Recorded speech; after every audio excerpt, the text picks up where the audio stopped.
Assalamualaikum warahmatullahi wabarakatuh. Apa kabar teman-teman? Kembali lagi bersama saya Rozik di channel Bau Rozik. Di video kali ini kita akan ngebahas tentang bagaimana cara kita menangani crash ataupun error pada aplikasi kita jadi lebih mudah. Jadi singkatnya kita akan melakukan track pada error yang terjadi di aplikasi kita ketika sudah dijalankan di production atau sudah dirilis di Play Store maupun App Store gitu ya.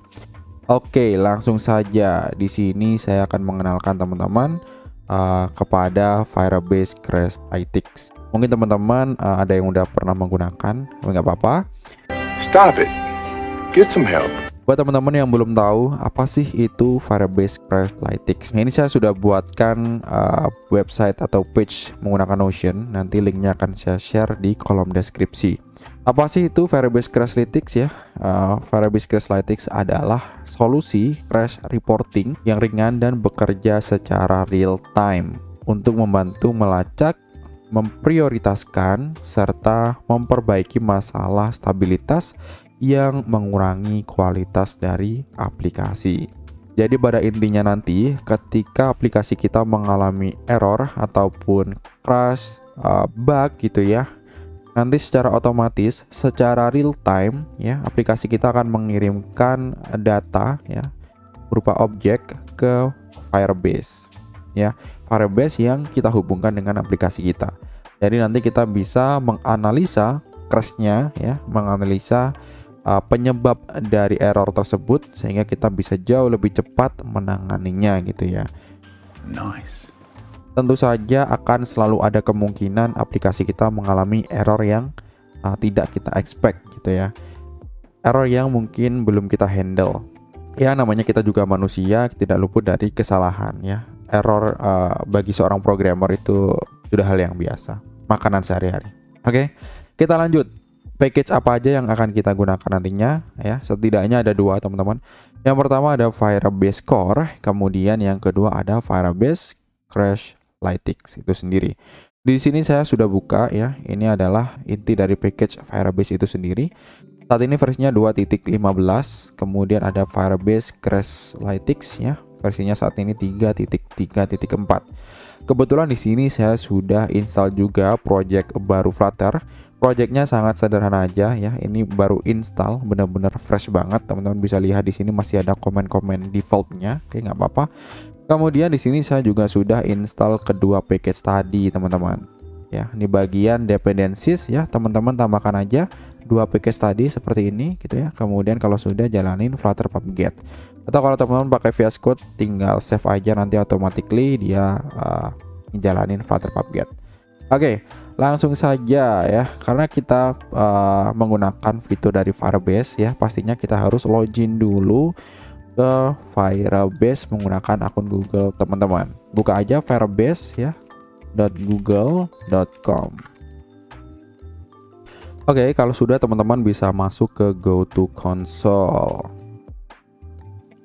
Kemudian teman-teman bisa tambahkan project di sini ya, abaikan project saya sebelumnya.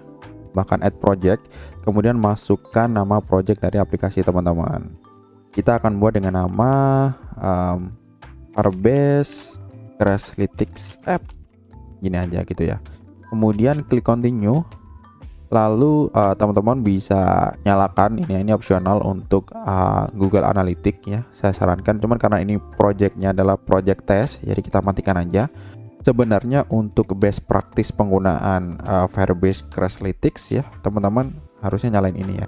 Ya karena ini project test, saya nggak akan nyalain. Kita create project. Kita tunggu proses pembuatan Firebase sampai selesai. Oke, kalau sudah klik continue saja teman-teman. Iyap. Nah sekarang Firebase sudah support dengan Flutter. So teman-teman bisa langsung klik di bagian sini ya. Nah ini saya besarin biar kelihatan gitu ya. Untuk mempersiapkan koneksi antara aplikasi kita dengan Firebase, teman-teman harus install dulu Firebase CLI ya. Untuk tutorialnya bisa teman-teman lihat di dokumentasinya gitu ya. Di sini udah dijelasin secara lengkap. Teman-teman bisa install melalui standalone binary ya, melalui file exe ya untuk Windows. Kemudian bisa juga melalui npm, jalanin npm install main.g, kemudian Firebase Tools. Tuh, ya. Ini teman-teman bisa cobain aja. Di sini juga ada macOS, ya. Kemudian ada Linux, seperti itu. Oke, kita balik lagi ya. Kalau sudah, pastikan teman-teman sudah login ke Firebase.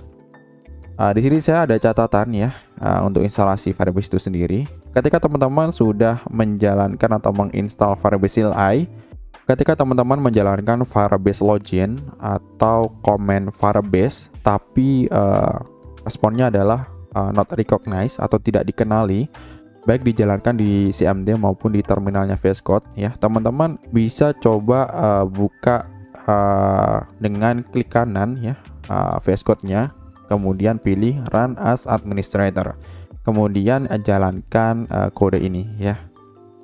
Ini digunakan untuk membuka permissions ya, path yang menggunakan eksternal atau perintah eksternal.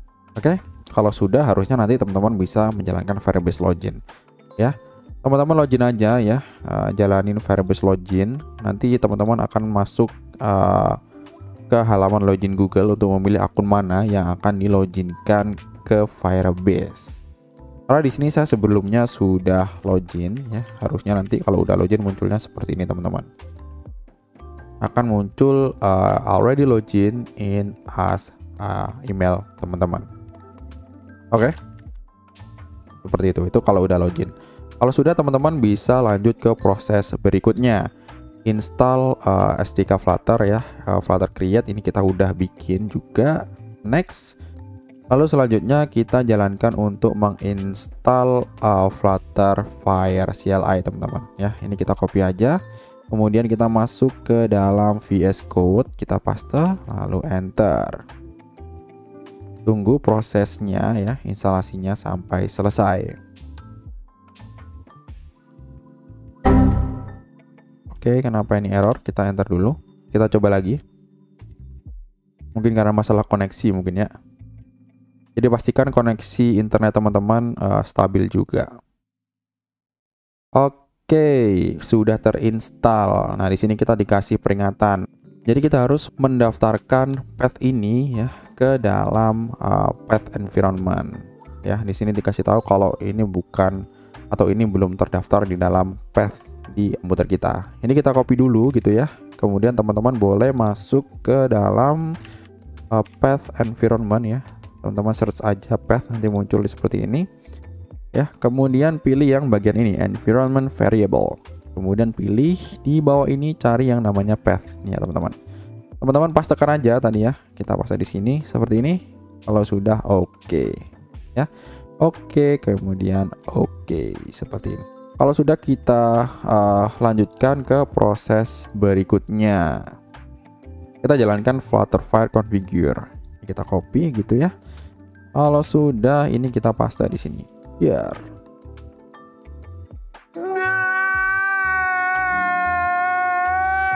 Oke, kalau masih not recognized gitu ya, kita close dulu karena mungkin kita buka sebelum kita daftarin gitu ya path-nya.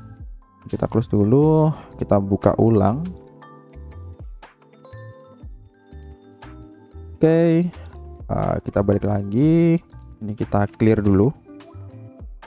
Lalu kita paste lagi, kita jalanin, enter. Iya, sudah bisa. Kita tunggu prosesnya teman-teman. Oke, kita enter aja.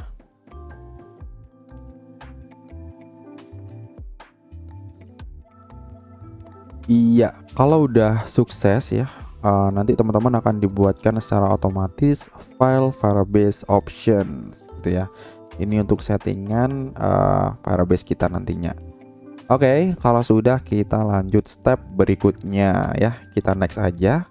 Setelah itu kita tambahkan kode ini ya di dalam main.dart. Masuk ke main.dart, kemudian ke function main. Ini kita close dulu ya. Ini kita paste aja. Taruh di atasnya ya. Oke, ini kita import seperti ini teman-teman. Selanjutnya, karena ini fungsinya await, kita harus tambahkan async di sini ya. karena berjalan secara asinkronus. Lalu jangan lupa ini kita import juga ini file ini dari Firebase Options. Dia nggak mau ya, kita import manual aja. Import Firebase Options.dart seperti ini teman-teman. Oke, kalau sudah kita save ya, lalu kita coba masuk ke dokumentasinya Crashlytics teman-teman ya, untuk melihat dokumentasi lebih jelasnya. Teman-teman boleh masuk ke Getting Started di sini ya, kemudian masuk ke See Documentations. Tapi sebelum itu kita coba lihat lagi di settingan Firebase kita ya. Teman-teman klik aja Continue to Console kalau sudah. Ya, secara otomatis dengan begini aplikasi teman-teman sebenarnya sudah terhubung gitu ya. Untuk melihat crash analytic-nya, teman-teman bisa masuk ke dalam Engage ya, masuk ke dalam Crashlytics. Sebelum kita ke sini, kita coba lihat di dokumentasi Firebase Crashlytics-nya. Kita scroll ke bawah. Tadi kita udah install Firebase Crashlytics-nya di pubspec.yaml, kemudian kita juga udah configure. Tinggal kita jalanin ya. Tapi sebelum kita jalanin, coba kita scroll ke bawah, ada konfigurasi tambahan. Kemudian kita diwajibkan menambahkan kelas ini ya, agar kita bisa men-track crash maupun error yang tidak kita duga atau fatal error ya di dalam aplikasi kita, dan kita kirimkan lognya ke Firebase. Ya, ini kita copy dulu aja ya, kita masukkan di bawahnya initialize app. Oke, kita paste aja teman-teman. Dan jangan lupa kita import ya. Selanjutnya di sini juga ada opsi lainnya, yaitu untuk menangkap asynchronous error ya. Kalau teman-teman punya function asynchronous, teman-teman diwajibkan menambahkan fungsi ini ya. Oke, kita masukkan di bawahnya gitu ya.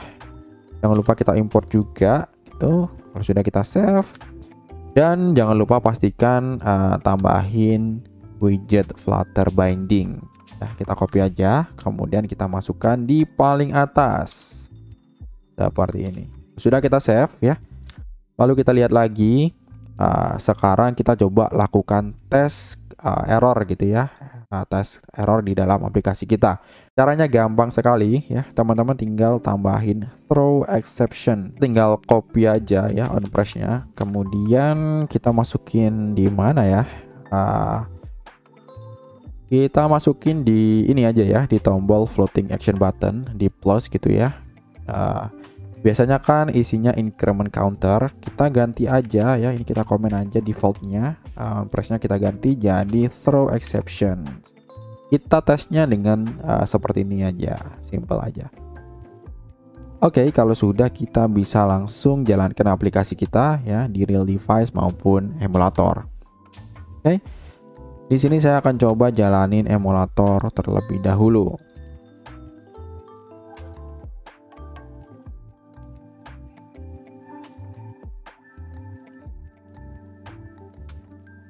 Oke, emulatornya udah saya jalankan. Kita bisa jalanin aplikasi Flutter kita. Teman-teman bisa ketikkan Flutter Run, atau kalau menggunakan VS Code bisa tekan Ctrl F5.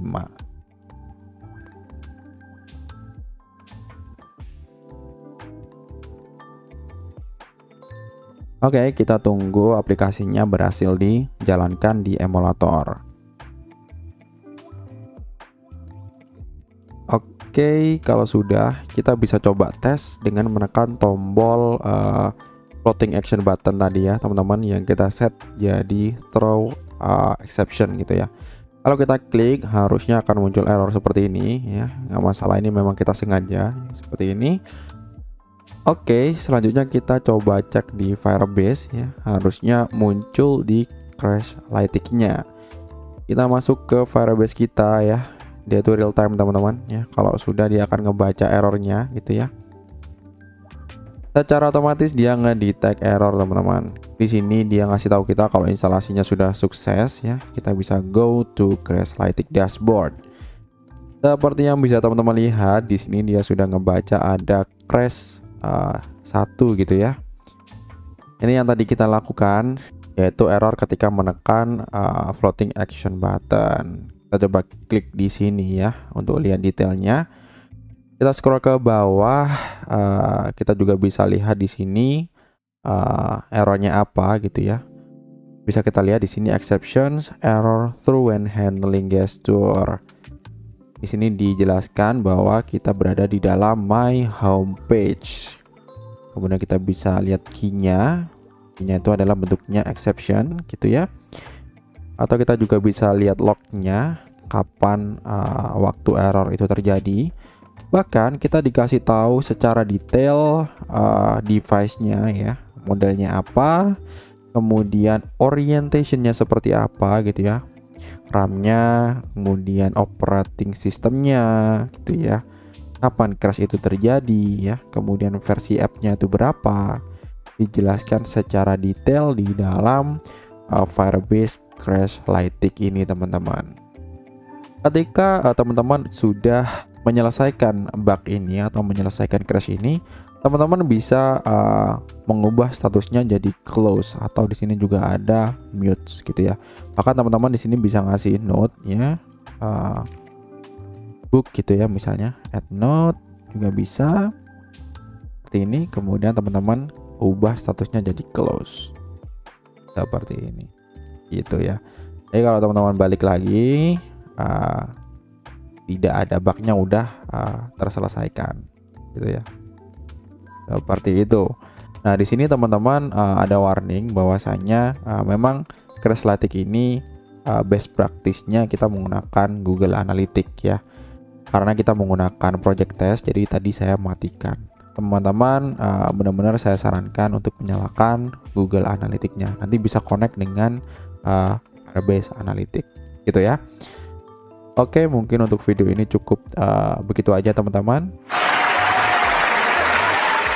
Semoga dengan adanya Firebase Crashlytics ini bisa ngebantu teman-teman mempermudah melakukan proses pengembangan, mempermudah tracking error atau crash di dalam aplikasi kita. Apalagi kalau aplikasi kita sudah berjalan di productions atau sudah rilis gitu ya. Jadi kita bisa cepat menangani masalah-masalah yang muncul pada aplikasi kita. Oke. Mungkin itu aja. Semoga video ini dapat bermanfaat buat teman-teman. Jangan lupa like, comment, dan subscribe channel video ini agar saya bisa lebih semangat ngebikin video-video tutorial berikutnya. Oke, saya akhiri. Wassalamualaikum warahmatullahi wabarakatuh.